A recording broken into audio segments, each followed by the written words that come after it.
नमस्कार मित्रों, मैं चंद्रमोहन वैद्य एस्ट्रो सर्किल अलवर में आपका स्वागत करता हूं। मित्रों, आज हम बात करते हैं कुंडली के 8वें घर या अष्टम भाव के बारे में कि अष्टम भाव से क्या क्या देखा जाता है और उसका जातक के जीवन पर क्या क्या असर होता है।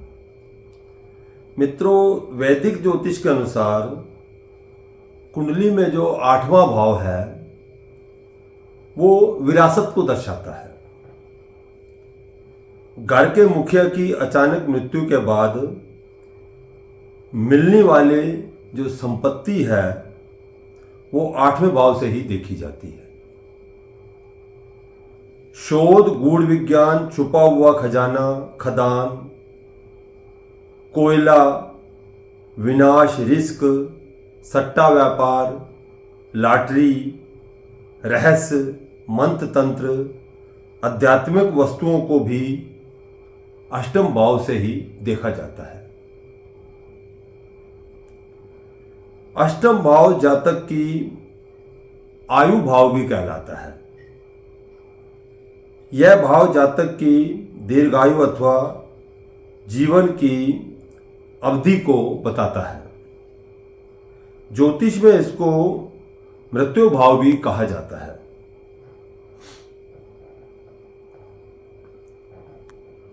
जहां प्रथम भाव व्यक्ति के देह धारण को दर्शाता है, वहीं अष्टम भाव व्यक्ति के देह त्यागने को दर्शाता है। सनातन परंपरा के अनुसार कुंडली के अष्टम भाव से जीवन को जो अंत है उसको दर्शाया जाता है। इसलिए इस भाव को अशुभ भी कहा गया है। प्रश्न कुंडली के अनुसार अष्टम भाव यात्रा में होने वाली कठिनाइयां, शत्रुओं से मिलने वाले कष्ट, मृत्यु, भ्रष्टाचार, लड़ाई झगड़ा, रोग तथा कमजोर पक्ष को दर्शाता है।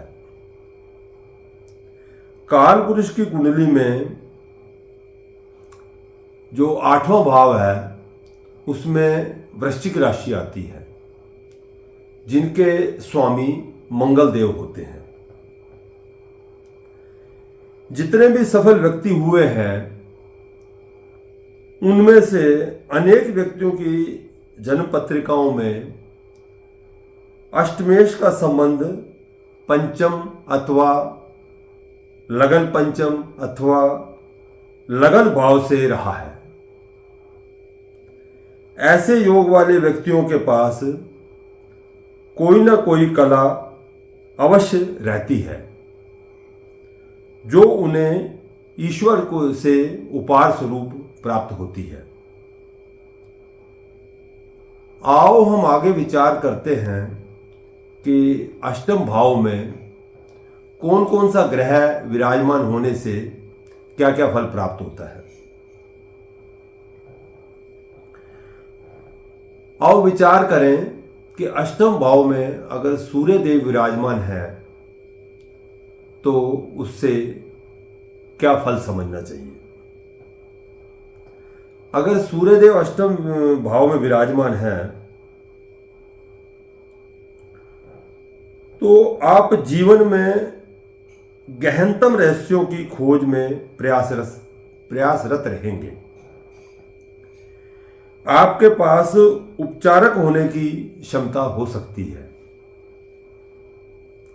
ऐसे में अगर सूर्यदेव पीड़ित हैं या कमजोर हैं तो उस जातक के ससुराल के साथ संबंध अच्छे नहीं होंगे।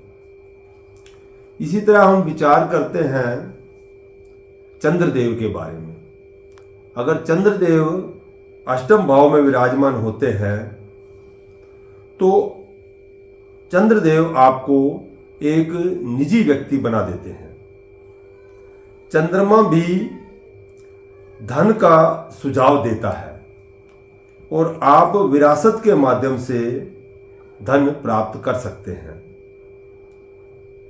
इसी जगह अगर पीड़ित चंद्रमा या कमजोर चंद्रमा हो तो आपके मन में मनोवैज्ञानिक भय लाता है। इसी तरह हम बात करें मंगल ग्रह के बारे में। अगर मंगल ग्रह जातक के अष्टम भाव में हो तो इसे अच्छा नहीं कहा गया है।